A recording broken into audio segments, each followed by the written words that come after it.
Vine a la casa de mi hijo a cenar. Comodidad, vino, paz después de las discusiones. Parecía que todo volvía a la normalidad, pero una llamada del jardinero hizo añicos esta ilusión. Alguien está merodeando por su casa. Cuando me levanté para irme, mi hijo me agarró del brazo, con demasiada brusquedad, con demasiada confianza. Antes de continuar, por favor, suscríbete al canal y escribe en los comentarios qué hora es donde te encuentras ahora. Mis manos agarraban el volante con tanta fuerza que dolía. El mensaje de texto brillaba en el teléfono apoyado contra el tablero. Papá, ven a las 7 de la noche, no antes. Habían pasado 15 minutos desde que Mateo lo envió. 15 minutos de mí, sentado aquí, a 2 manzanas de su casa, con el motor apagado, tratando de decodificar lo que realmente significaban esas palabras. La última vez que vi a mi hijo fue hace 2 semanas. Vino a mi oficina con hojas de cálculo y proyecciones, pidiendo $150,000. No pidiendo, exigiendo. Cuando dije que no, me llamó egoísta. Sofía estaba detrás de él en el umbral, con los brazos cruzados, asintiendo como un coro griego de decepción. El portazo resonó en mi memoria más fuerte que en la realidad. Ahora esto, una invitación, una hora específica. Apagué el motor y miré mi reloj. 6:58. Suficientemente cerca. Agarré la botella de vino del asiento del pasajero. Un buen vino tinto que pasé 20 minutos seleccionando en la tienda, debatiendo si la reconciliación merecía $40 o $60. Elegí el de $60. Las ofrendas de paz no deben parecer baratas. La caminata hasta la puerta principal de Mateo me tomó más tiempo de lo debido. La zona residencial se extendía a mi alrededor, todos céspedes bien cuidados y garajes para 2 coches. A mi hijo le había ido bien, al menos en apariencia. La casa era de un estilo moderno y artesanal, con líneas limpias y un paisajismo costoso. Ayudé con el pago inicial hace 5 años. Eso parecía otra vida. Levanté la mano para llamar. La puerta se abrió antes de que mis nudillos tocaran la madera. ¡Hazlo! La sonrisa de Sofía se extendió demasiado, mostrando demasiados dientes. Me atrajo hacia un abrazo que duró 3 segundos de más. Mi primera campana de alarma, silenciosa pero persistente. Estamos tan felices de que hayas podido venir. No me lo perdería. Le entregué el vino, estudiando su rostro. Siempre había sido difícil de leer, pero esta noche, algo en su calidez se sentía ensayado. Mateo apareció detrás de ella, con la mano extendida. Papá, qué bueno verte. Su agarre fue lo suficientemente firme como para dejar claro un punto. Me guío por el vestíbulo, pasando junto a fotos familiares que había visto una docena de veces, hacia el comedor. Espero que tengas hambre. Sofía ha estado cocinando todo el día. El comedor me detuvo en seco. Las velas parpadeaban en una mesa puesta con servilletas de tela dobladas en triángulos. Mis platos favoritos: estofado de carne, verduras asadas, panecillos frescos cubrían cada superficie disponible. Toda la escena gritaba montaje profesional, como una casa modelo diseñada para vender un estilo de vida en lugar de un hogar. Esto es todo un festín. Saqué una silla, la madera raspando contra el suelo de madera. ¿Alguna ocasión especial? Sofía se movió hacia la botella de vino, descorchándola ya con eficiencia practicada. La familia no necesita una ocasión. Solo queríamos verte. Ha pasado demasiado tiempo. 2 semanas. Habían pasado exactamente 2 semanas, pero asentí y acepté la copa que sirvió, observando sus manos moverse con precisión coreografiada. Mateo se sentó frente a mí, su energía demasiado brillante, demasiado ansiosa. Estaban interpretando algo, y yo era el único sin guión. Y bien, papá. Mateo me pasó los panecillos. Su despreocupación se sentía todo menos eso. ¿Cómo te trata el mercado inmobiliario? ¿Todavía conservas esa propiedad en las colinas? ¿Esa propiedad en las colinas? Las 40 acres que había comprado hace 3 años como inversión para mi jubilación. ¿Por qué mencionaría eso específicamente? El negocio está estable. Partí un panecillo por la mitad, el vapor subiendo del suave interior. ¿Por qué preguntas? Solo curiosidad. Para conversar. La respuesta llegó demasiado rápido, como si la hubiera practicado. Miré a Sofía. que estaba ajustando una vela que no necesitaba ajuste, me miró a los ojos y sonrió esa sonrisa estirada de nuevo. «Estamos tan contentos de que hayas venido esta noche». Rellenó mi copa de vino sin preguntar si quería más. La familia no debería pelear por dinero, ¿verdad? La palabra quedó suspendida entre nosotros como humo. Dinero. Lo que nos había separado hace 2 semanas ahora se descartaba como trivial. Dejé el tenedor, midiendo mis siguientes palabras con cuidado. Siempre he creído que la familia es lo primero, pero eso no significa abandonar los principios. La mandíbula de Mateo se tensó. Solo una fracción. Solo por un segundo. Pero había pasado 30 años leyendo rostros en mesas de negociación. Conocía la mirada de alguien que sostenía cartas que no quería mostrar. El silencio se instaló en la mesa, roto solo por el raspar de los cubiertos y el distante zumbido del aire acondicionado. Sofía se aclaró la garganta. ¿Más vino, Arturo? Ya estaba sirviendo antes de que pudiera responder. Sus manos temblaban ligeramente, enviando pequeñas ondas a través del líquido oscuro. Otra nota falsa en esta sinfonía cuidadosamente compuesta. Comí porque negarse habría sido más sospechoso que seguir el juego. El estofado estaba excelente. Sofía siempre había sido una cocinera experta, pero no saboreé nada. Mi mente estaba catalogando cada mirada que intercambiaban cuando pensaban que no estaba mirando. Cada pregunta que se sentía como un interrogatorio disfrazado de charla trivial. Cada segundo que Mateo revisaba su reloj con creciente frecuencia. Algo estaba sucediendo aquí. Algo más allá de una cena de reconciliación. Quería creer en la posibilidad de un perdón genuino. Quería pensar que mi hijo me había invitado aquí para reconstruir lo que habíamos roto, pero había pasado demasiados años leyendo a la gente, entendiendo motivaciones, reconociendo el engaño en los gestos más pequeños. Esto se sentía orquestado, escenificado, cronometrado. Mi teléfono vibró en mi bolsillo. La sensación fue sutil, pero los ojos de Mateo se dispararon hacia el movimiento como un depredador rastreando a su presa, su rostro sin color. La copa de vino de Sofía se congeló a medio camino de sus labios. Alcancé mi teléfono, moviéndome con deliberada lentitud, y su pánico se volvió palpable. El comedor de repente se sintió más pequeño, la luz de las velas opresiva. Mi mano se cerró alrededor del teléfono en mi bolsillo, y en ese instante, supe con absoluta certeza que, fuera lo que fuera que estuviera pasando aquí, no se trataba en absoluto de reconciliación. Mi mano se cerró alrededor del teléfono vibrante. Los ojos de Mateo se clavaron en ese movimiento con pánico desnudo.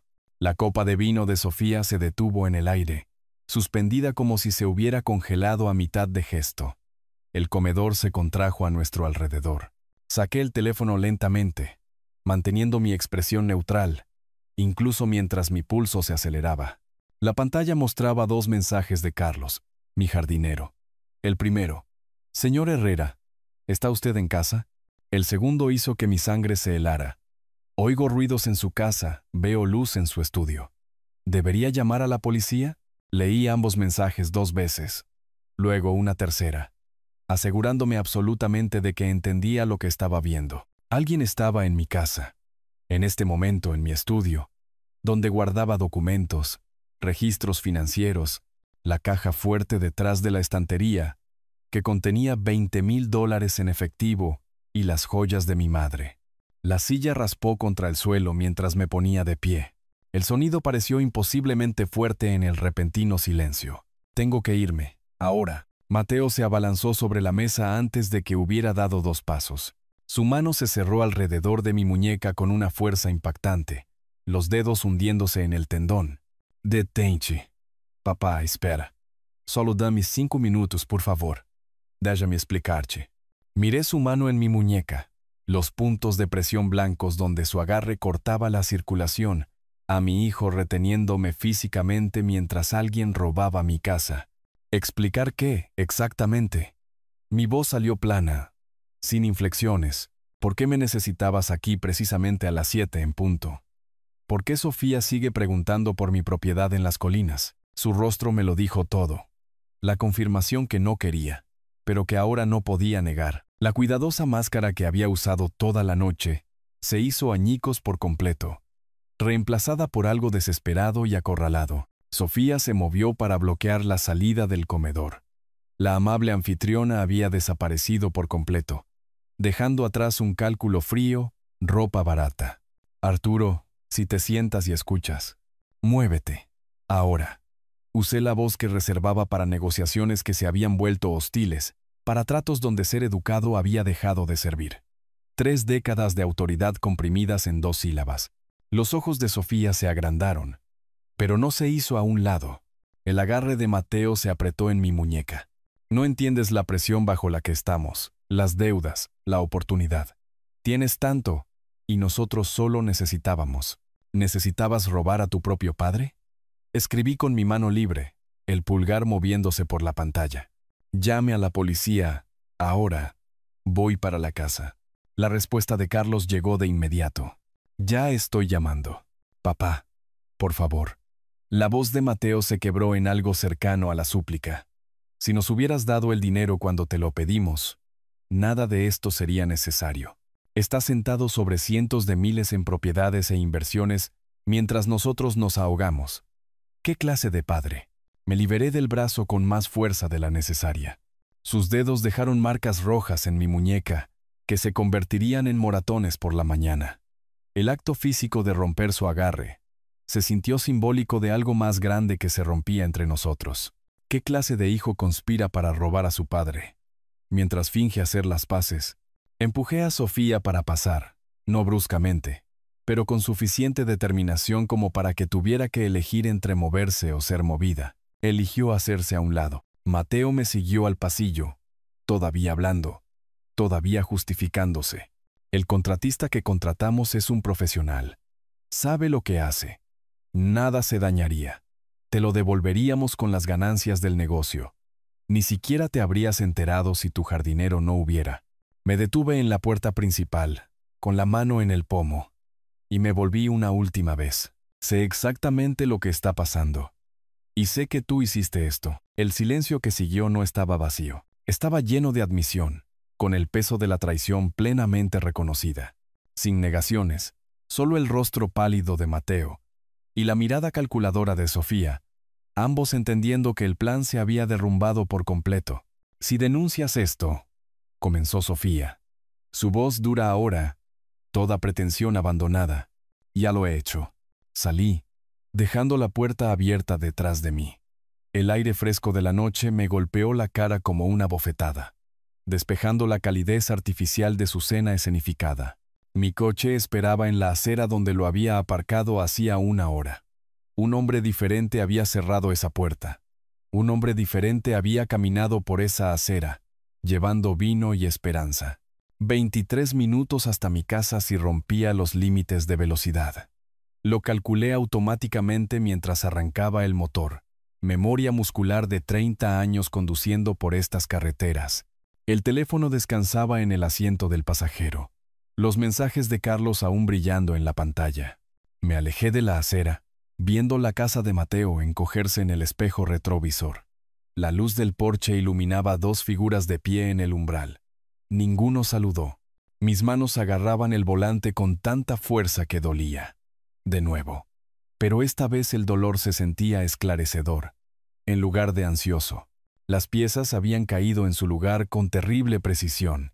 La hora específica, las preguntas inquisitivas, la actuación de reconciliación enmascarando algo más oscuro.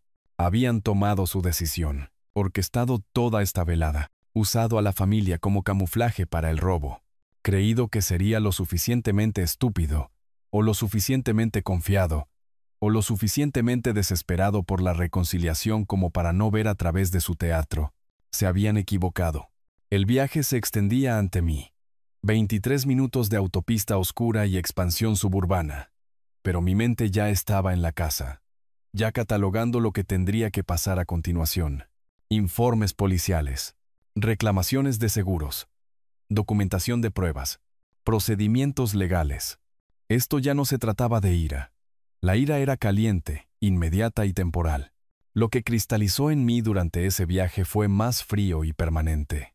Habían cruzado una línea que no podía descruzarse, hecho un cálculo de que sería demasiado blando para responder, con la fuerza adecuada. No me conocían tan bien como pensaban. El teléfono vibró de nuevo. Carlos, la policía está aquí. Atraparon a alguien dentro, esperándolo a usted. Leí el mensaje 2 veces.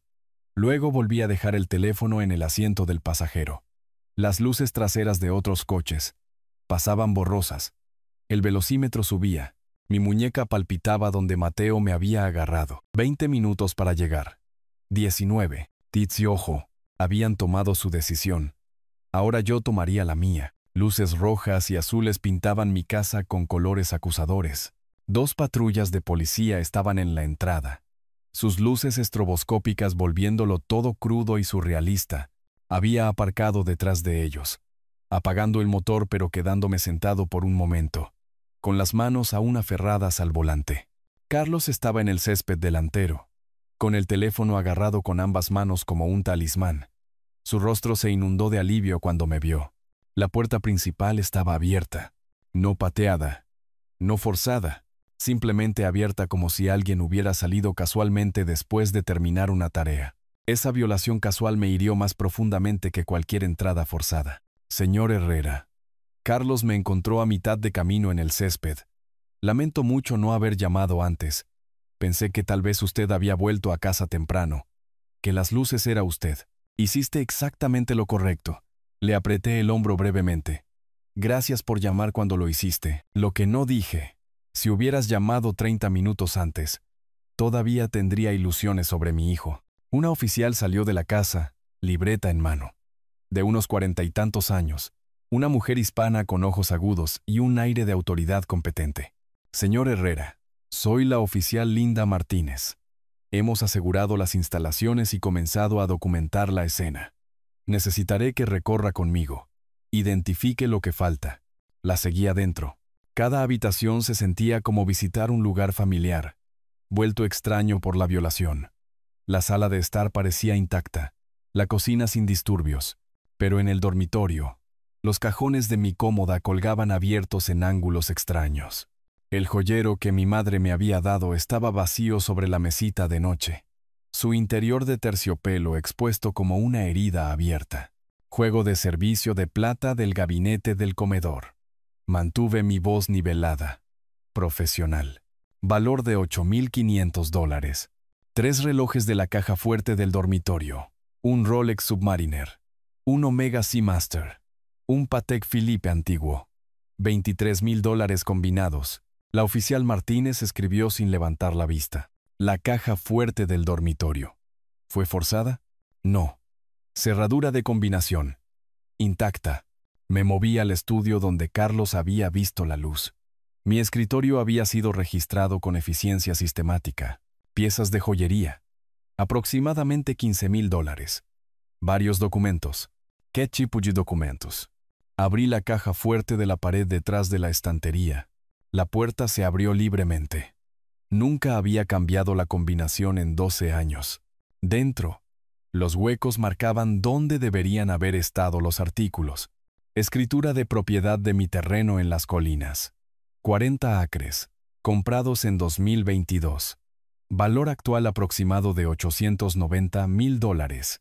Llaves de repuesto de mi caja de seguridad bancaria. Varios papeles legales. Su bolígrafo dejó de moverse. ¿Alguien robó documentos de propiedad? Lo hicieron, señor Herrera. La puerta trasera muestra trabajo de entrada profesional. La cerradura fue forzada, no rota. ¿Tiene enemigos? ¿Competidores de negocios con rencor? Soy agente inmobiliario. Cerré la puerta de la caja fuerte con cuidado. Todo el mundo tiene competidores, pero no enemigos. No hasta esta noche. De todos modos, me mostró la puerta trasera. El cilindro de la cerradura tenía finos rasguños alrededor del ojo de la cerradura. Trabajo preciso, no las burdas marcas de intentos de aficionados. Alguien que sabía lo que estaba haciendo. Alguien que había contratado a alguien que sabía lo que estaba haciendo.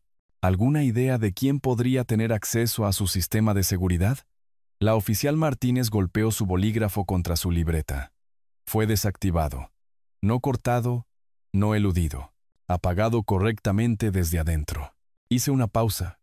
Consideré, necesitaré revisar mis registros de visitantes. Le enviaré una lista mañana. Ya lo sabía. No lo compartiría. Todavía no. La policía se quedó hasta casi las 2 de la mañana. Fotografías, polvo para huellas dactilares, formularios para firmar. Carlos dio su declaración y se fue alrededor de la medianoche, disculpándose de nuevo, lo cual descarté con un gesto. Para cuando las patrullas se alejaron, el vecindario estaba oscuro y silencioso. Me senté solo en mi estudio, la computadora portátil brillando en la oscuridad. El sistema de seguridad guardaba registros detallados. Cada activación, cada desactivación, cada entrada y salida. Busqué el 20 de febrero, hace 5 días. La visita casual de Mateo que apenas recordaba. 2:47 de la tarde. Sistema desactivado. Usuario, Mateo Herrera. Había venido a tomar café. Habíamos hablado de nada importante. ¿El tiempo? ¿Baloncesto? Si había probado ese nuevo lugar de barbacoa en la avenida principal. 45 minutos de conversación agradable. Me había abrazado cuando se fue. Había sonreído.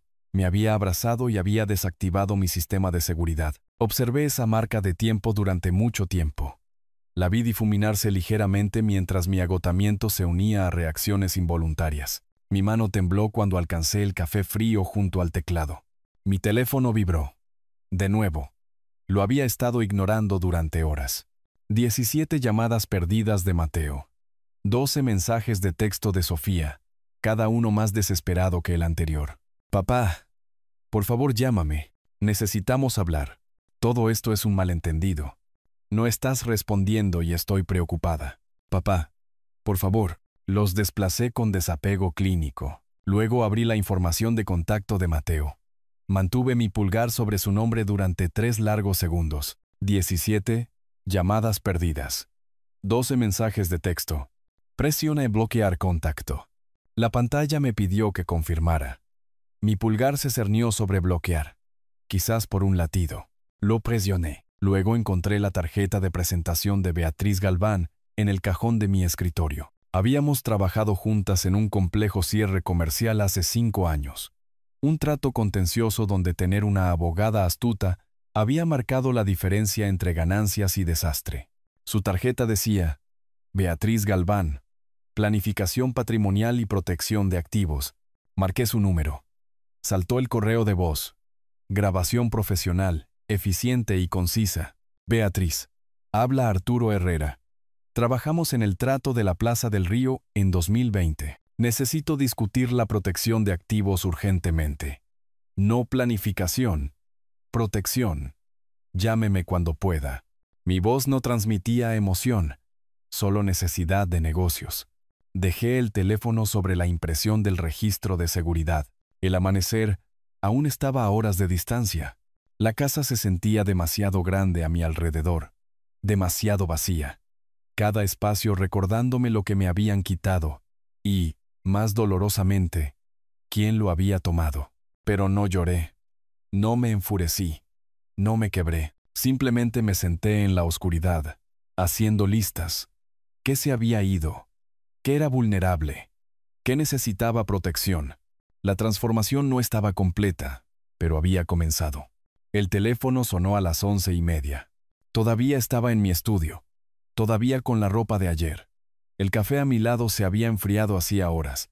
Documentos financieros cubrían cada centímetro del espacio del escritorio. Resúmenes de activos. Estados de cuenta. Pólizas de seguro. Había estado trabajando desde el amanecer, catalogando todo lo que podía ser tocado, tomado o comprometido. El nombre de Beatriz Galván iluminó la pantalla. Respondí al primer timbrazo. Beatriz. Arturo. Su voz transmitía la calidez enérgica de alguien que reconocía la urgencia genuina. Recibí su mensaje. Dijo protección, no planificación. ¿Qué pasó? ¿Puede reunirse esta tarde? 2 en punto. Mi oficina en el centro. Allí estaré. Sin cumplidos, sin charla trivial. Solo la eficiencia de 2 personas que entendían que el tiempo importaba. El viaje al centro de la ciudad tomó 20 minutos. Los usé para ensayar cómo presentar hechos sin emoción, detalles sin drama. El bufete de Beatriz ocupaba el piso 14 de una torre de cristal cerca del Palacio de Gobierno. Espacio de oficina premium para trabajo legal premium. Su oficina estaba exactamente como la recordaba. Líneas limpias, neutralidad profesional. Una pared de volúmenes legales detrás de su escritorio que probablemente no se habían abierto en años, pero que transmitían el mensaje correcto. Se puso de pie cuando entré. Apretón de manos firme. Ojos ya evaluando. Quantem que pasó. Extendí documentos sobre su mesa de conferencias. Registros de seguridad. Copia del informe policial. Lista de artículos robados. Resumen de activos que había preparado durante la noche de insomnio. Todo organizado, etiquetado, con referencias cruzadas. Hace 2 semanas, mi hijo me pidió $150,000. Me negué. Anoche. Me invitó a cenar con instrucciones de horario específicas. Mientras estaba allí, alguien entró a mi casa y robó aproximadamente $940,000 en propiedades y activos, incluida la escritura de mi terreno en las colinas. Beatriz estudió el registro de seguridad. Su hijo desactivó su sistema de alarma 5 días antes del robo, durante una visita casual, café y conversación. Y la cena fue programada deliberadamente para mantenerlo alejado de la casa. No era una pregunta. Sí, ella se recostó, juntando las yemas de los dedos. No ha presentado cargos contra él. Todavía no. ¿Por qué no? La miré a los ojos. Porque quiero entender primero el alcance completo. Proteger lo que queda. Luego decidir cómo proceder. Beatriz asintió lentamente. Inteligente. La gente enojada comete errores. Usted no está enojado, ¿verdad? Ya superé eso. Acercó un bloc de notas legal. Comenzó a escribir. 3 preocupaciones inmediatas. Primero, su testamento actual. ¿Quién es su principal beneficiario? Mateo. Eso cambia hoy. Segundo, sus activos están expuestos. Tercero, esos documentos de propiedad no fueron robados como recuerdos.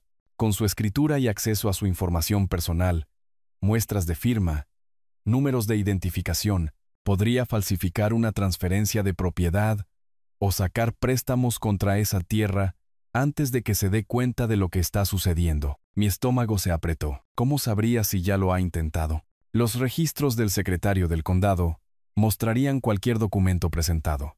Ya estaba escribiendo en su computadora portátil. ¿En qué condado está la propiedad? En el condado vecino. Sus dedos volaron por las teclas. El silencio se extendió por 30 segundos. Luego su expresión se endureció. Alguien intentó acceder a sus registros de propiedad en línea ayer. Autenticación fallida, pero lo intentaron. El frío en mi pecho cristalizó en algo más agudo. ¿Podría decir quién? No. Solo que alguien usó su nombre e intentó 3 variaciones de firma diferentes para acceder a la cuenta. Cerró la computadora portátil. Necesitamos movernos rápido. Recomiendo una estrategia de 3 partes. 1. Presentar un nuevo testamento de inmediato, eliminando a Mateo por completo. Nombrar a un albacea profesional. Mi bufete puede manejar eso si quiere partes neutrales. 2.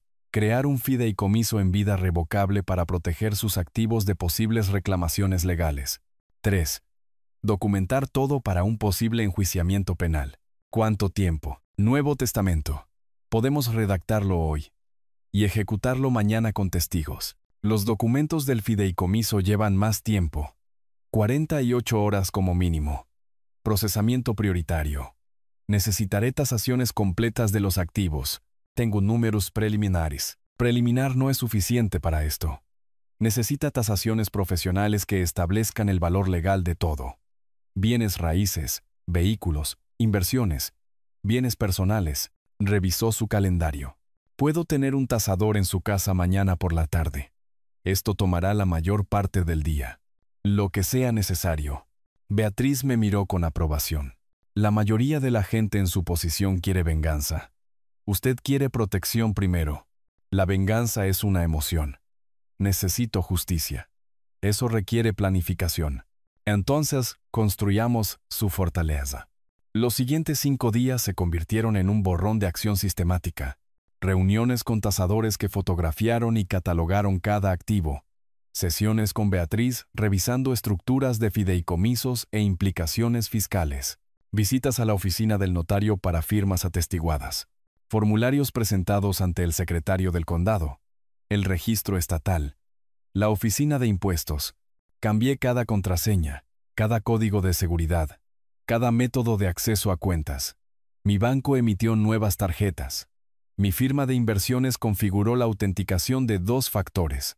La compañía de alarmas instaló un sistema completamente nuevo con códigos que solo yo conocía. Durante todo eso, mi teléfono vibraba constantemente con llamadas ignoradas. El número de Mateo bloqueado intentaba desde otros números.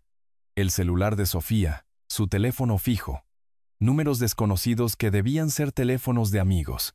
Los mensajes de texto se acumulaban en el hilo de Sofía. Esto es ridículo. Necesitamos hablar como adultos. Estás siendo dramático. Piensa en lo que estás haciendo. Te vas a arrepentir de esto. Los leí con desapego.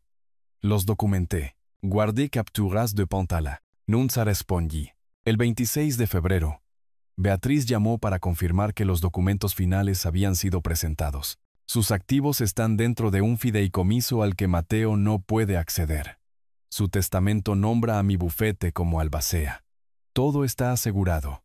¿Cómo se siente? Defendido. Me senté en mi estudio, documentos recién firmados en una carpeta ante mí. Pero eso no es suficiente. ¿Qué quiere decir? He construido los muros. Ahora necesito entender contra qué me estoy defendiendo.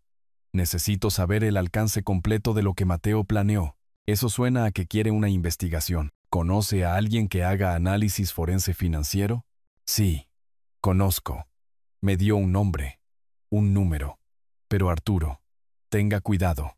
Una vez que empieza a tirar de los hilos, puede que no le guste lo que se desenreda. No me gusta nada de esto. Pero necesito la verdad. Después de colgar, miré la tarjeta de presentación que Beatriz me había dado para la analista forense. Luego a mi teléfono, donde el último mensaje de texto de Sofía brillaba en la pantalla. Te vas a arrepentir de esto. Tomé un bolígrafo, acerqué un bloc de notas legal, escribí con cuidadosas letras de imprenta. ¿Qué más planearon?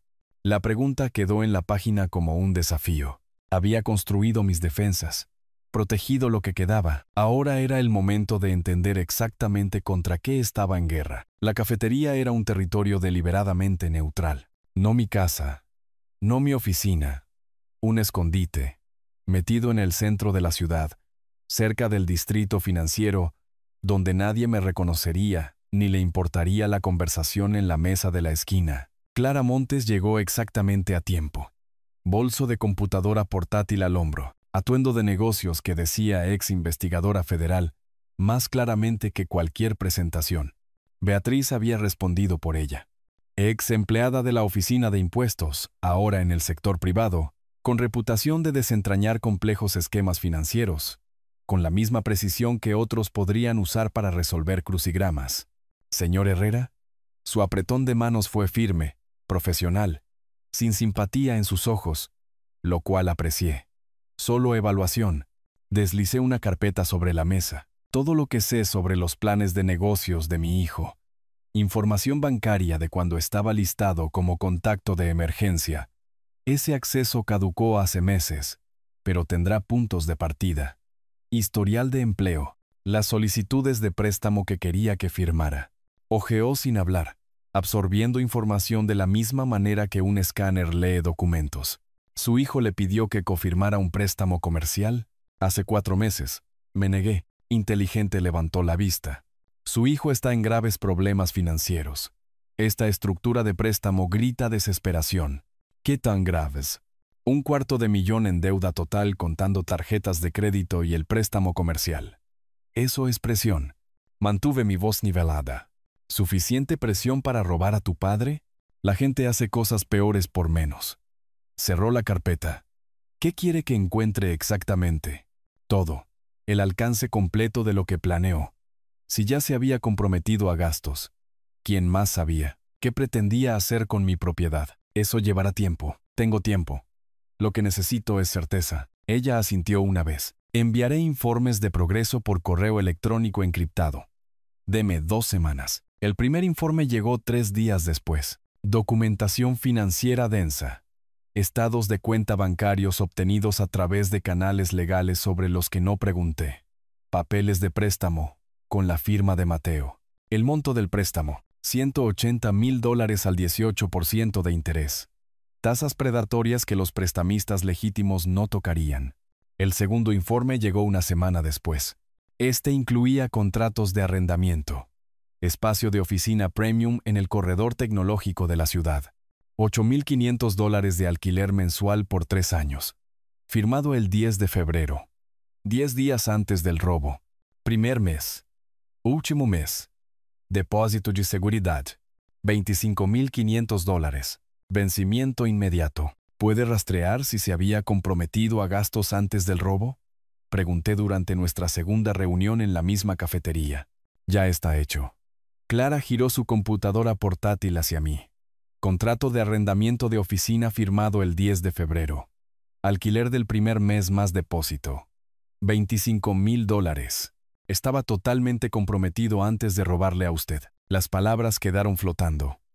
Totalmente comprometido, apostando todo a un plan que requería mi dinero para funcionar. El tercer informe fue el más condenatorio. Clara había rastreado las actividades de Sofía a través de bases de datos de casas de subastas. Su nuera contactó a 3 comerciantes de antigüedades de alta gama durante el último mes. Solicitó tasaciones para artículos heredados recientemente. Me mostró la lista. Juego de servicio de plata. Estilo georgiano. 12 servicios. 3 relojes de colección. Marcas y modelos específicos. Piezas de joyería, descritas hasta los estilos de engaste. Mis artículos robados. Hasta los detalles más pequeños. Todas las consultas hechas antes del robo. Un comerciante estaba dispuesto a hablar. Clara deslizó una tarjeta de presentación sobre la mesa. Julián Vélez. 30 años en el negocio. Sintió que algo andaba mal cuando Sofía preguntó sobre minimizar la documentación. Lo llamé esa tarde desde mi estudio. Teléfono configurado para grabar. El Estado permite la grabación con el consentimiento de una sola parte. ¿Podía usar esto? ¿Señor Vélez? ¿Arturo Herrera? Entiendo que mi nuera lo contactó sobre algo de plata. Su voz era cuidadosa, cautelosa. No estoy seguro de deber discutir las consultas de los clientes. Estaba preguntando sobre artículos robados de mi casa.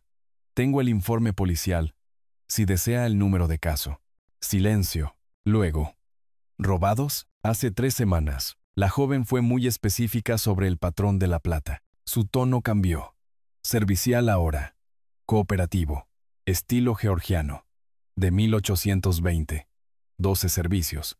Preguntó si podíamos liquidar rápidamente sin publicidad de subasta. ¿Mencionó dónde lo consiguió? Dijo que era de la herencia de un pariente fallecido. Le pedí documentación de procedencia. Nunca volvió a contactarme. Le di las gracias. Terminé la llamada. Guardé la grabación. Otra pieza de evidencia documentada. Para el 10 de marzo, tenía el informe final de Clara.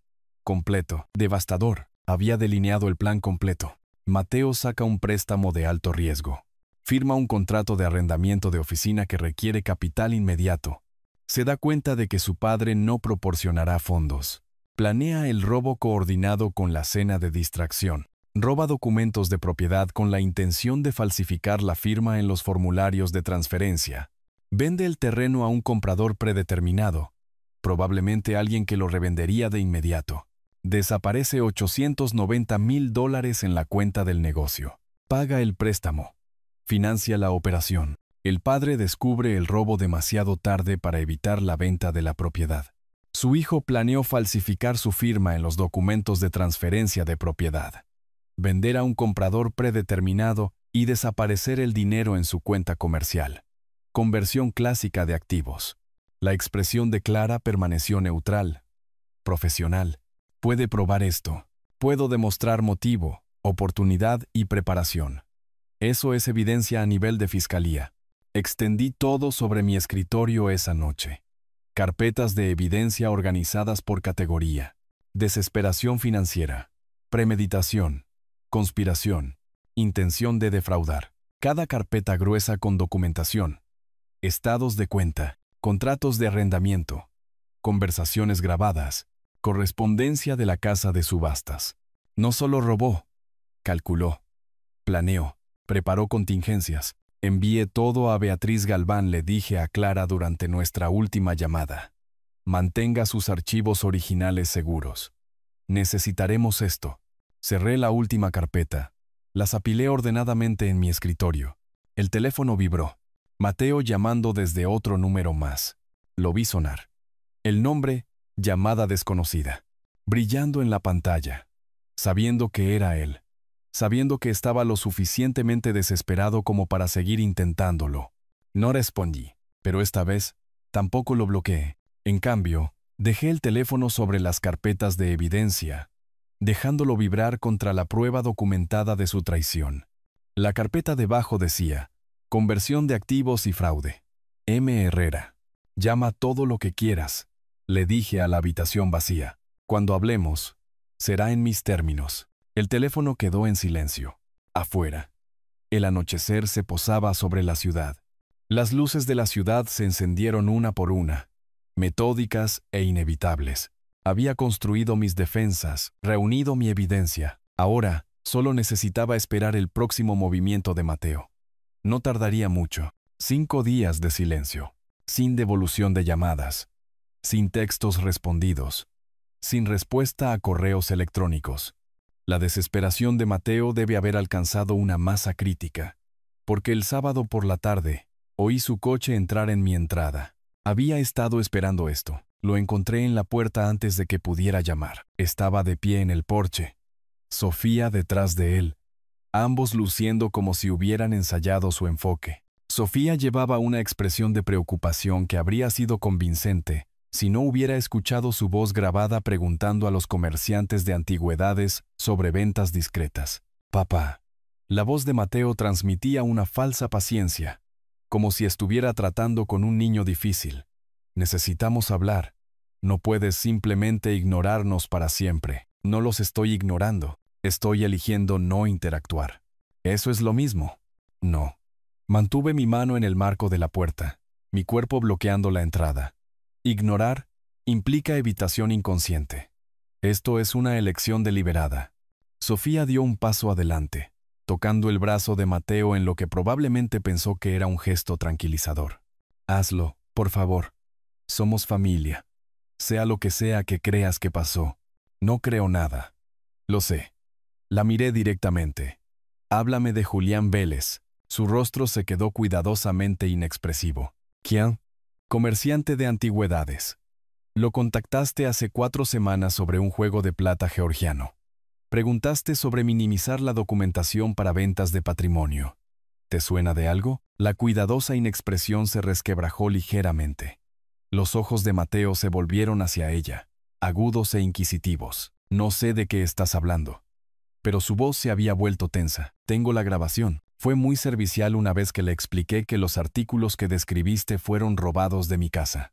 La mandíbula de Mateo se tensó. ¿Estás grabando conversaciones sin que la gente lo sepa?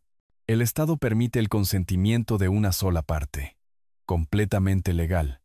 Lo sé porque Beatriz Galván me lo explicó antes de que llamara al señor Vélez. ¿Beatriz Galván? El tono de Mateo se agudizó. ¿Contrataste a una abogada? Hace semanas.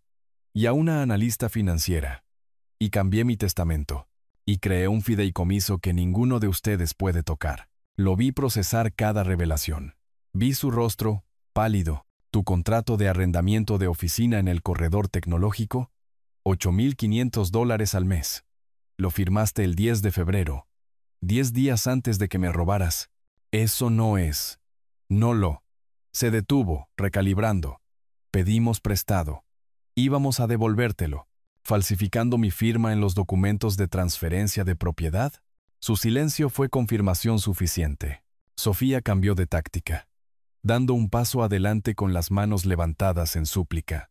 Somos tu familia, tu única familia. ¿Sabes lo que es verte sentado sobre toda esta riqueza mientras nosotros nos ahogamos? Tienes todo y no tenemos nada. Tienen trabajos, tienen esta casa. Señalé hacia el coche de Mateo en la entrada. Tienen opciones. Lo que no tienen es derecho a mis activos. Soy tu hijo. La voz de Mateo se quebró hacia arriba. Tu único hijo. ¿Qué clase de padre rechaza al suyo? El tipo cuyo hijo desactivó su sistema de seguridad mientras compartía café y charla trivial. El tipo cuyo hijo planeó robar casi 1 millón en propiedades. El tipo que reconoce la traición cuando está documentada en detalle. La expresión preocupada de Sofía se evaporó por completo, reemplazada por algo más frío. Si sigues con esto legalmente, te arrepentirás. Lucharemos. Presentaremos una demanda por abuso de ancianos, coerción indebida con respecto a tu testamento. Por favor, háganlo. Mantuve mi voz conversacional. A Beatriz le encantaría presentar el informe de mi analista financiera como prueba, documentación completa de su conspiración, los contactos de la casa de subastas de Sofía, el testimonio de Julián Vélez, la cronología que muestra la premeditación. Mateo dio un paso más cerca.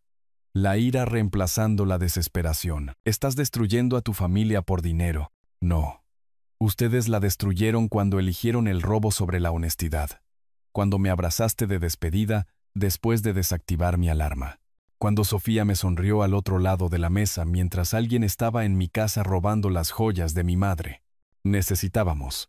No me importa lo que necesitaran. Las palabras salieron más duras de lo que pretendía, pero no las suavicé. Tomaron decisiones. Decisiones calculadas. Ahora vivan con las consecuencias. Bien. La voz de Sofía se había vuelto plana. Profesional.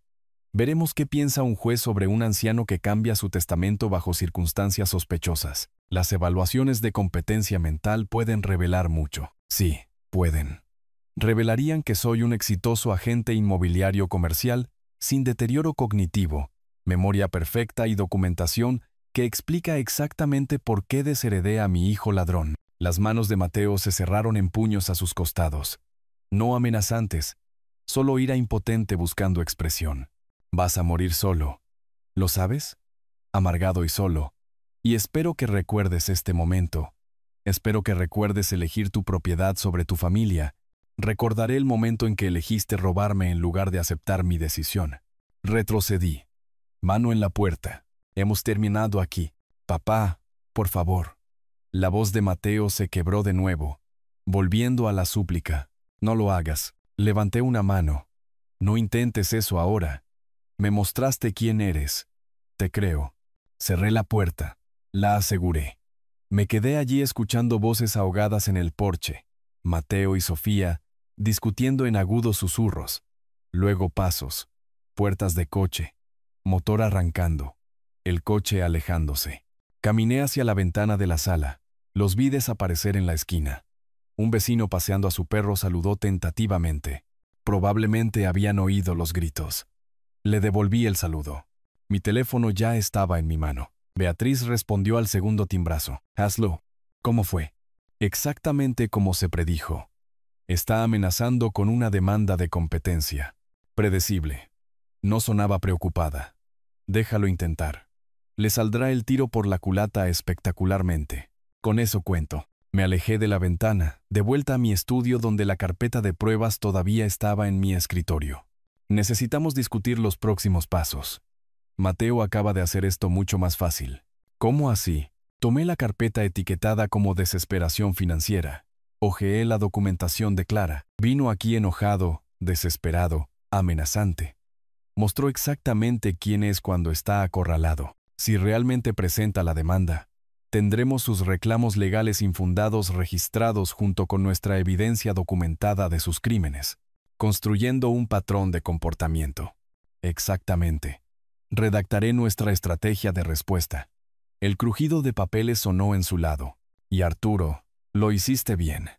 Mantener los límites mientras intentan manipular requiere disciplina. Dejaron de ser familia cuando empezaron a planificar el robo. Aún así, no todos podrían mantener ese nivel de control. Después de colgar, me senté en mi escritorio en la casa silenciosa. Afuera, la tarde se convertía en noche. Las carpetas de evidencia estaban ante mí, organizadas y listas. Mateo había hecho su movimiento, mostrado su mano, escalado en lugar de retroceder, que era exactamente lo que necesitaba que hiciera. La citación llegó un lunes por la mañana. Me senté en la mesa de mi cocina, leyéndola 2 veces para asegurarme de que entendía lo que Mateo había hecho realmente. Petición para la determinación de la competencia mental y nombramiento de un curador. La había presentado. Realmente había presentado una demanda alegando que yo era mentalmente incompetente para manejar mis propios asuntos. Las acusaciones eran predecibles. decisiones financieras irracionales, deterioro cognitivo relacionado con la edad, vulnerabilidad a la explotación. Dejé el documento con cuidado y llamé a Beatriz. Respondió de inmediato. Recibió la citación. Hace una hora. ¿Cómo se siente? Divertido. Recogí la petición de nuevo, escaneando el lenguaje legal. Está alegando que soy incompetente porque cambié mi testamento y creé un fideicomiso. Eso no es irracional. Es planificación patrimonial estándar. La petición es frívola. El crujido de papeles sonó en su lado. Pero debemos tomarlo en serio. Empezaré a preparar nuestra defensa. ¿Puede venir hoy? Estaré allí en una hora. Bien. Arturo, esto le va a salir espectacularmente mal. Conduje a su oficina con una carpeta que había preparado hacía semanas. Transacciones inmobiliarias recientes, testimonios de clientes, estados financieros. Había anticipado este movimiento. Mateo era predecible cuando estaba acorralado. Beatriz extendió mis documentos sobre su mesa de conferencias junto a la petición. Aquí está nuestra estrategia. Primero, organizaremos que se someta a una evaluación psiquiátrica independiente. DRA. Patricia Campos, psiquiatra forense, experta respetada, credenciales impecables. Segundo, compilaremos documentación de su carrera activa y tratos exitosos recientes. Tercero, nos prepararemos para la audiencia. Y cuarto, levantó la vista, expresión aguda. Usaremos la audiencia para presentar formalmente acusaciones de robo contra Mateo, convirtiendo su ataque en nuestra plataforma. Exactamente. ¿Podemos usarlo en su contra? Había hecho esa pregunta días atrás. Ahora tenía la respuesta. La evaluación psiquiátrica tuvo lugar durante 2 sesiones a principios de abril. El consultorio de la DRA. Campos era clínico y neutral. Sillas de cuero, certificados en la pared, materiales de evaluación organizados en su escritorio. Fue profesional, metódica, tratando la evaluación como un procedimiento científico en lugar de un juicio personal. Señor Herrera, ¿por qué cree que su hijo presentó esta petición? Mantuve mi voz mesurada. Porque lo eliminé de mi testamento después de que coordinó el robo de mi propiedad.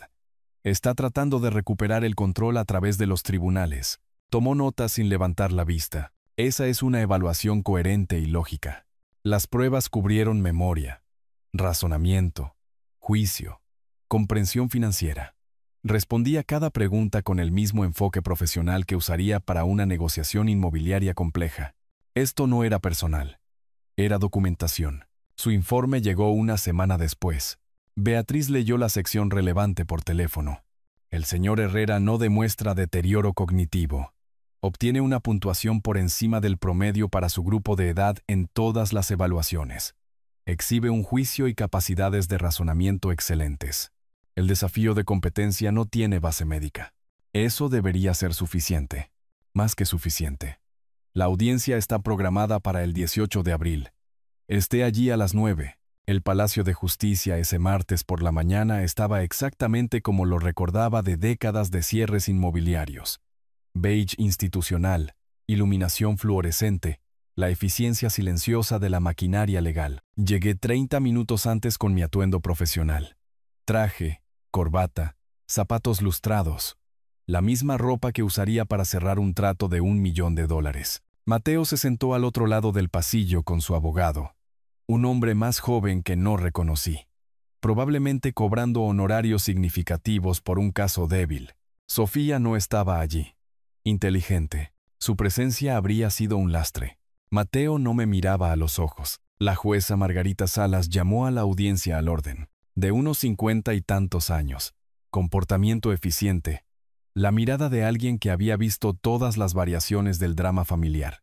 El abogado de Mateo presentó primero, argumentando que mis drásticos cambios patrimoniales indicaban un juicio deteriorado. Beatriz respondió enérgicamente. O sugiere una respuesta apropiada a un comportamiento criminal.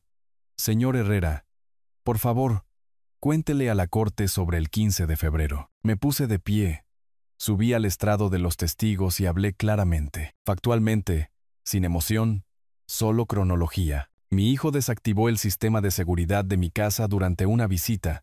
Luego me mantuvo en la cena mientras alguien robaba documentos de propiedad, reliquias familiares y registros financieros. El momento fue coordinado. La policía tiene pruebas. La jueza Salas miró a Mateo. ¿Hay una investigación criminal activa? Sí, su señoría. El abogado de Mateo intentó redirigir. Esas son acusaciones no probadas, documentadas con imágenes de seguridad, análisis financiero y declaraciones de testigos. Beatriz colocó el informe de la DRA. Campos ante la jueza. El señor Herrera ha sido evaluado independientemente, sin deterioro cognitivo, sin déficits de juicio. Esta petición no tiene fundamento. La jueza revisó el informe psiquiátrico en silencio. Cuando levantó la vista, su expresión se había endurecido. Petición desestimada. El señor Herrera demuestra una competencia clara. Esta audiencia ha concluido. 15 minutos. Todo el procedimiento tomó 15 minutos. Me puse de pie. Enderecé mi chaqueta y seguí a Beatriz al pasillo. Mateo y su abogado permanecieron sentados. El hombre más joven probablemente calculando cómo explicar este fracaso. Eso salió bien. Beatriz mantuvo su voz neutral, como se esperaba. Revisé mi reloj. Tengo otra reunión. El detective. ¿Sí? El detective Carlos Rodríguez esperaba en el estacionamiento del juzgado, apoyado contra un sedán sin distintivos. Principios de los 40. Ojos agudos. El porte de alguien que había trabajado suficientes casos como para reconocer cuándo algo era más de lo que parecía. Señor Herrera dijo que tenía información adicional. Le entregué tres carpetas. Investigación financiera. Grabación de seguridad que muestra el acceso de mi hijo. Declaración de un testigo de un comerciante de antigüedades, que mi nuera contactó para vender artículos robados antes de que ocurriera el robo. Abrió la primera carpeta, escaneando el informe de Clara Montes. Contrató a una investigadora privada, analista financiera. Todo se obtuvo legalmente. Rodríguez pasó las páginas, su expresión cambiando de interesada a enfocada. ¿Está diciendo que su hijo orquestó esto? Estoy diciendo que la evidencia muestra coordinación, premeditación e intención de defraudar. La documentación es exhaustiva. Esto lo cambia todo. Cerró la carpeta. Estamos abriendo un caso de delito grave.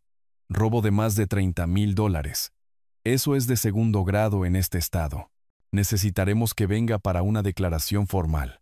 Estoy disponible cuando me necesite. Me miró con algo cercano al respeto. La mayoría de las víctimas no están tan preparadas. La mayoría de las víctimas no tienen tiempo para prepararse adecuadamente. Me volví hacia mi coche. Yo sí.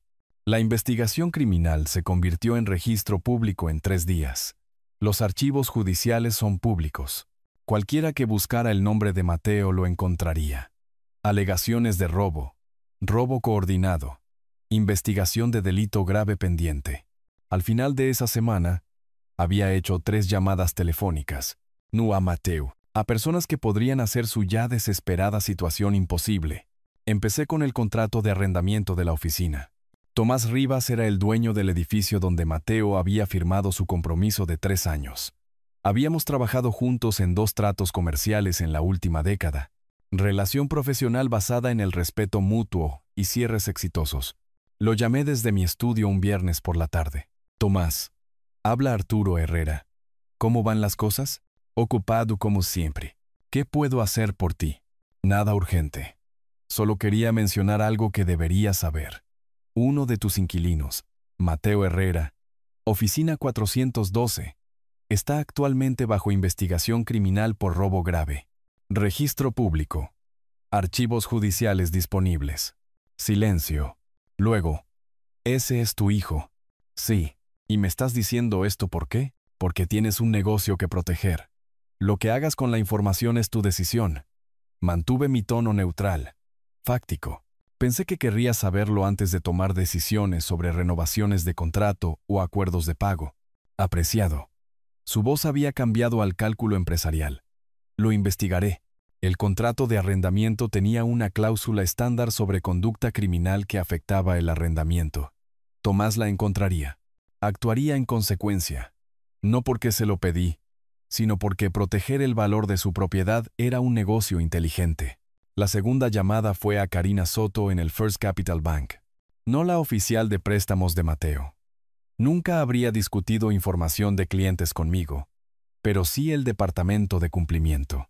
Información de servicio público. Señora Soto, Llamo para informar sobre información disponible públicamente sobre un titular de préstamo que may estar involucrado en actividades criminales. El número de caso está disponible a través de los registros judiciales del condado. Profesional. Fáctico. Legal.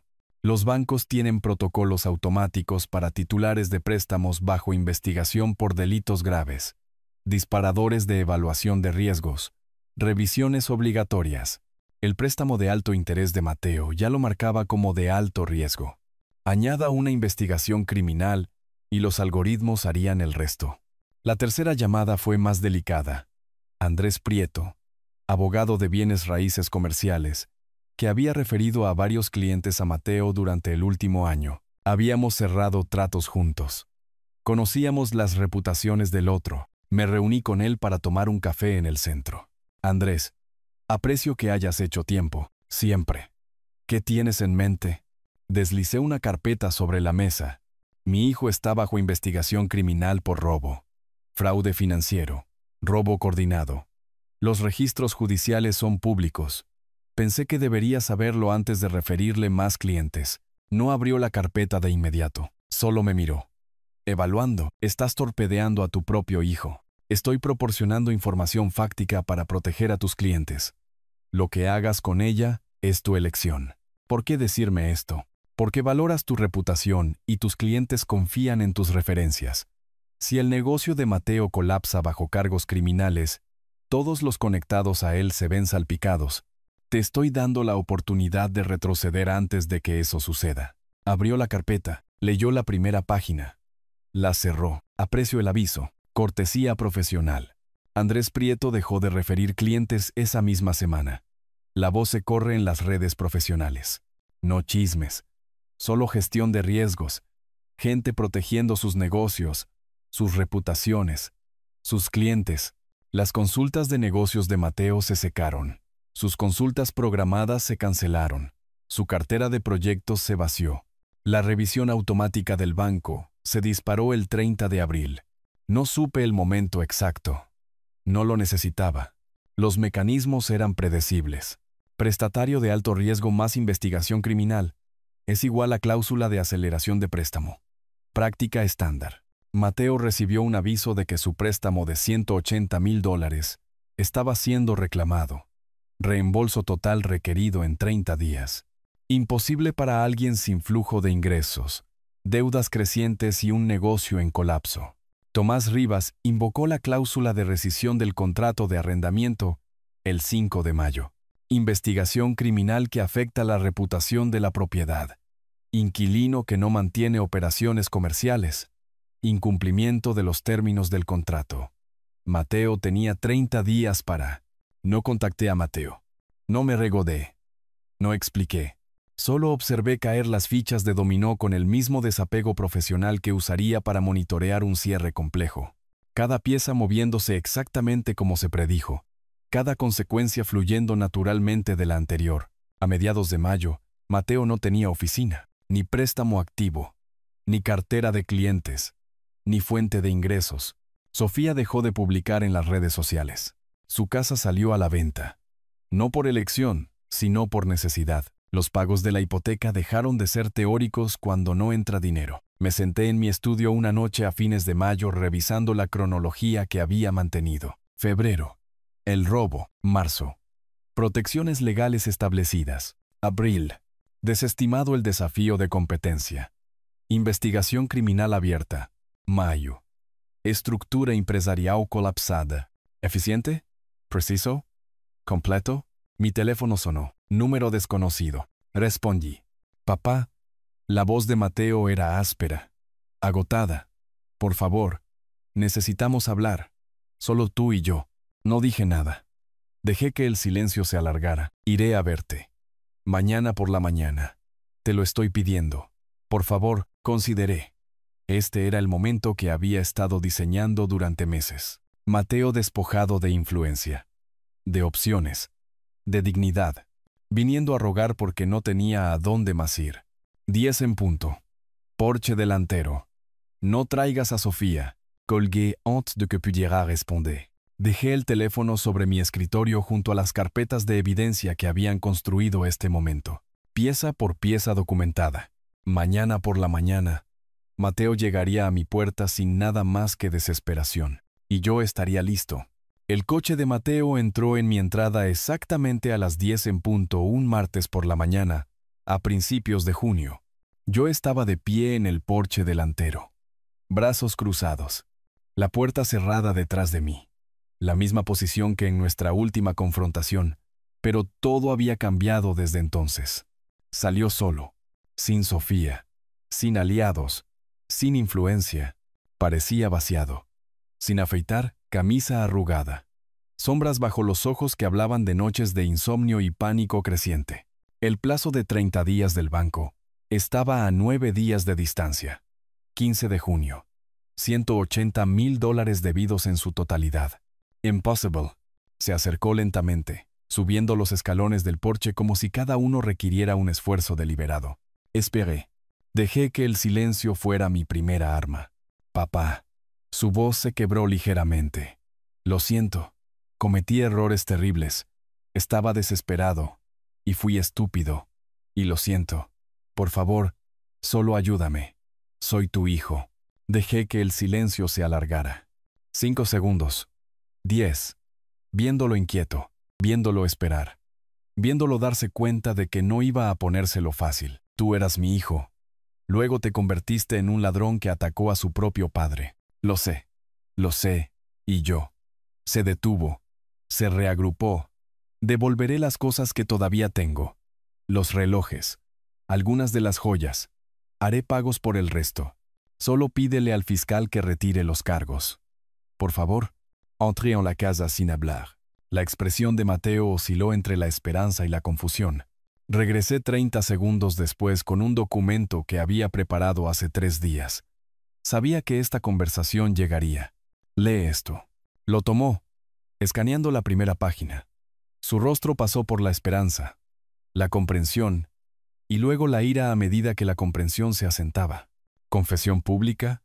¿Renunciar a toda herencia? ¿Quieres que me humille? Quiero que asumas la responsabilidad. Confiesa lo que hiciste. Devuelve lo que puedas. Acepta que nunca te beneficiarás de mi muerte. Haz eso, y no presionaré para que vayas a prisión. Me estás pidiendo que destruya mi reputación para tu satisfacción. Su voz se elevó.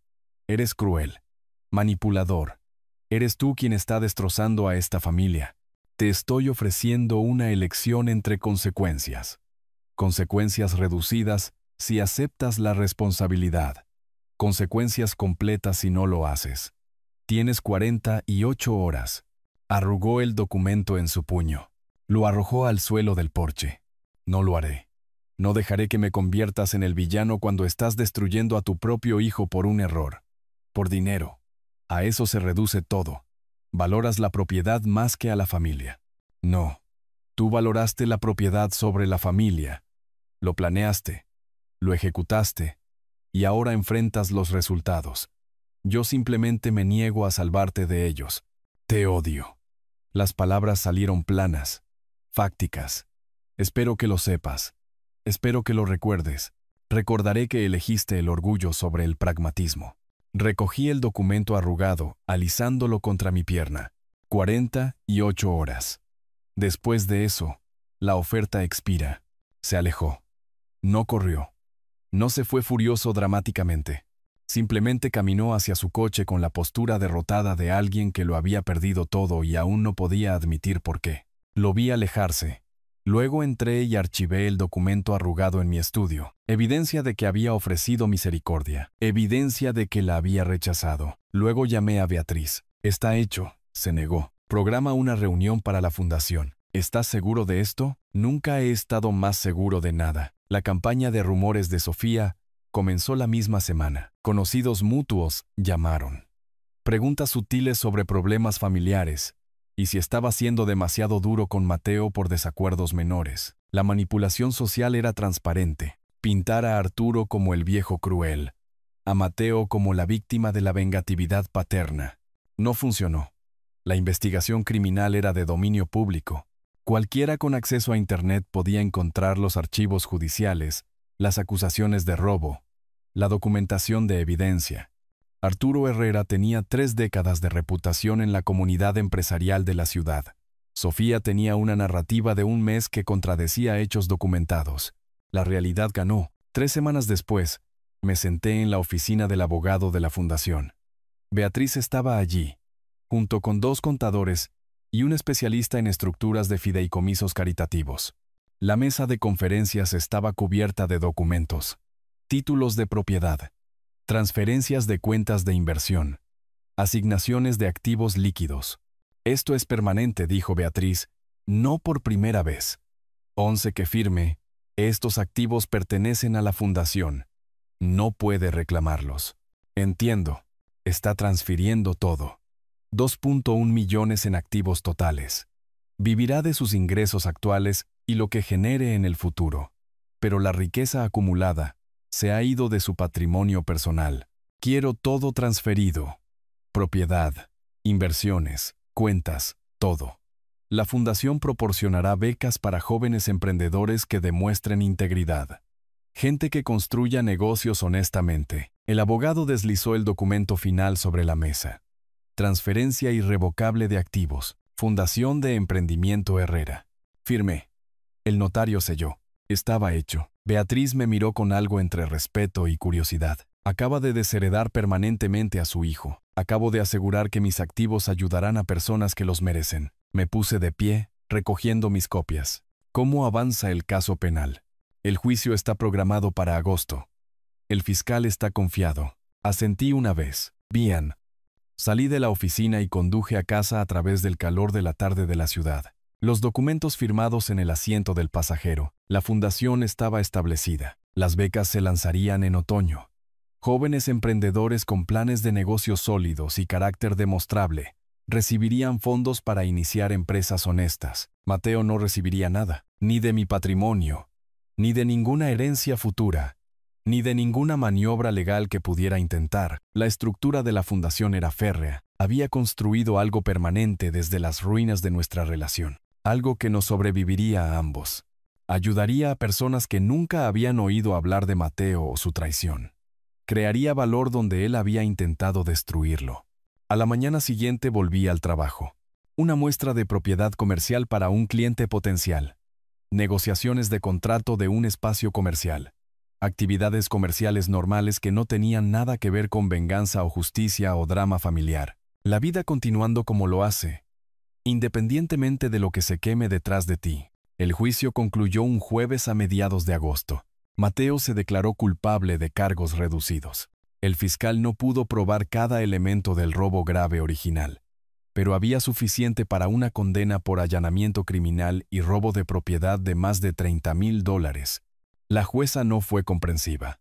Me senté en la galería de la sala del tribunal, en la tercera fila, observando la sentencia. Beatriz se sentó a mi lado, profesional y silenciosa. Mateo estaba de pie ante el estrado con su abogado, hombros encogidos. Esa misma postura derrotada de nuestra confrontación en el porche. Señor Herrera, la voz de la jueza Salas llevaba el peso del juicio considerado. Usted orquestó un robo contra su propio padre. Violó su hogar, su seguridad, su confianza. El tribunal no encuentra factores atenuantes que excusen tal traición calculada. Lo sentenció a 3 años de libertad condicional supervisada, 200 horas de servicio comunitario y $50,000 en restitución. Sin tiempo en prisión. Primera ofensa. Declaración de culpabilidad total. Acuerdo para pagar la restitución. Pero la condena sería permanente. La violación de la libertad condicional resultará en encarcelamiento, agregó la jueza. Se reportará a su oficial de libertad condicional semanalmente. Cualquier nuevo delito, cualquier incumplimiento de las condiciones, y cumplirá la sentencia suspendida.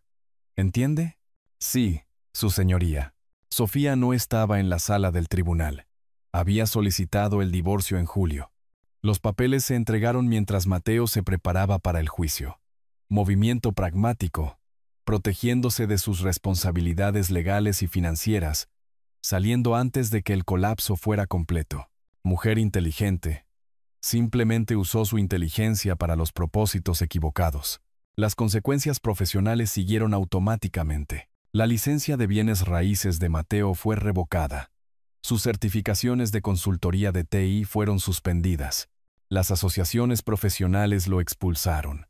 Procedimientos estándar para condenas penales en campos licenciados. Para septiembre, se había mudado a un pequeño apartamento en la zona norte de la ciudad, trabajando en ventas al por menor para cubrir los gastos de vida mientras pagaba la restitución. La casa se vendió por menos del saldo de la hipoteca. Sofía se mudó a otra gran ciudad para empezar de nuevo con alguien que probablemente había estado viendo durante meses. La investigación criminal concluyó. El detective Rodríguez cerró el expediente del caso con una nota de satisfacción. Este tipo de casos de robo familiar rara vez terminaban con condenas reales. La fundación otorgó sus primeras 3 becas a fines de septiembre. Jóvenes emprendedores con planes de negocios sólidos, carácter demostrable y necesidad genuina. 2 mujeres, un hombre, de 24 a 29 años, iniciando negocios en agricultura sostenible, tecnología educativa y consultoría de atención médica. Asistieron a la ceremonia de premiación en la oficina de Beatriz. Les di la mano. Expliqué el propósito de la fundación sin mencionar el nombre de Mateo. No necesitaban saber la historia de origen. Solo necesitaban la oportunidad. Una beneficiaria, María Sandoval, preguntó qué inspiró la fundación. Aprendí que la integridad importa más que los lazos familiares, dije. Los negocios construidos sobre la deshonestidad colapsan. Los negocios construidos sobre el carácter perduran. Quiero apoyar a estos últimos. Ella asintió, entendiendo sin necesitar detalles. La vida continuó. Transacciones inmobiliarias, reuniones con clientes, muestras de propiedades. Cerré un importante trato comercial en octubre, complejo de oficinas en la zona exclusiva, comisión de 7 cifras, el trabajo que siempre había hecho, ininterrumpido por los meses de agitación legal y personal. Mateo intentó contactarme 2 veces. Una en noviembre, un mensaje de texto que borré sin leer. Una a principios de diciembre. Una carta reenviada desde la Oficina de Libertad Condicional. Sostuve el sobre, sintiendo su peso. Consideré leerlo. Decidí no hacerlo. En cambio, lo rompí por la mitad, sin abrirlo. Luego por la mitad, otra vez, y otra vez, hasta que fueron pedazos del tamaño de confeti que no significaban nada. Lo que sea que Mateo quisiera decir, disculpa, justificación, súplica de reconciliación, no necesitaba escucharlo. El tiempo para la comunicación había pasado. Él había tomado sus decisiones. Yo había tomado las mías. Habíamos terminado. Dejé caer los pedazos rotos en la basura. Me volví a mi escritorio, donde una propuesta de propiedad comercial esperaba mi firma. A través de la ventana, el horizonte de la ciudad brillaba bajo el sol de diciembre. Un frente frío entraba, las temperaturas bajando a los 50 grados Fahrenheit. Buen día para los negocios. Mi teléfono sonó. Número desconocido, pero respondí. Las llamadas de clientes provienen de todas partes. Arturo Herrera. Señor Herrera, habla Patricia Reyes. Estoy buscando comprar una propiedad comercial en la zona de bodegas. Su nombre fue altamente recomendado. Profesional, estable, sin cambios. Aprecio la referencia. Hábleme de sus necesidades. Hablamos durante 20 minutos. Espacio de oficina. Para una empresa de tecnología en crecimiento. Requisitos específicos. De metros cuadrados. Parámetros de presupuesto. Consideraciones de tiempo. Tomé notas. Hice preguntas aclaratorias. Programé una muestra de propiedad para mañana por la mañana. Normal. Rutinario. El trabajo que había estado haciendo durante 30 años y continuaría haciendo hasta que eligiera detenerme. Cuando colgué, miré el cesto de basura donde estaban los pedazos de carta rotos, luego la carpeta de la fundación en mi credenza. 3 beneficiarios de becas, progresando. Los primeros informes trimestrales mostraban un sólido desarrollo empresarial, una cuidadosa gestión financiera, una planificación estratégica de crecimiento. Jóvenes emprendedores comenzando honestamente, construyendo algo real. Volví a la propuesta de propiedad comercial, leyendo los términos del contrato de arrendamiento y las estructuras de precios. La vida continuando hacia adelante, sin pensar en lo que se había quemado, sin mirar atrás a la destrucción que había sido necesaria y apropiada. Por fuera, La ciudad se movía a través de sus ritmos vespertinos. Tráfico en las calles, grúas de construcción salpicando el horizonte. La ciudad creciendo y cambiando como siempre lo hacía. Firmé la propuesta. La archivé en la carpeta de tratos pendientes y pasé al siguiente punto de mi lista. Trabajo. Siempre trabajo. La acumulación constante de transacciones, relaciones, reputación. La vida que había construido durante décadas. Protegida cuando fue amenazada. Continuada cuando la amenaza fue neutralizada. Justicia servida. Límites mantenidos. La vida continuando. Exactamente como debería ser. Si te gustó esta historia, por favor dale me gusta a este video. Suscríbete al canal y comparte tus impresiones de esta historia en los comentarios. Para escuchar la siguiente historia, haz clic en el recuadro de la izquierda. Gracias por ver.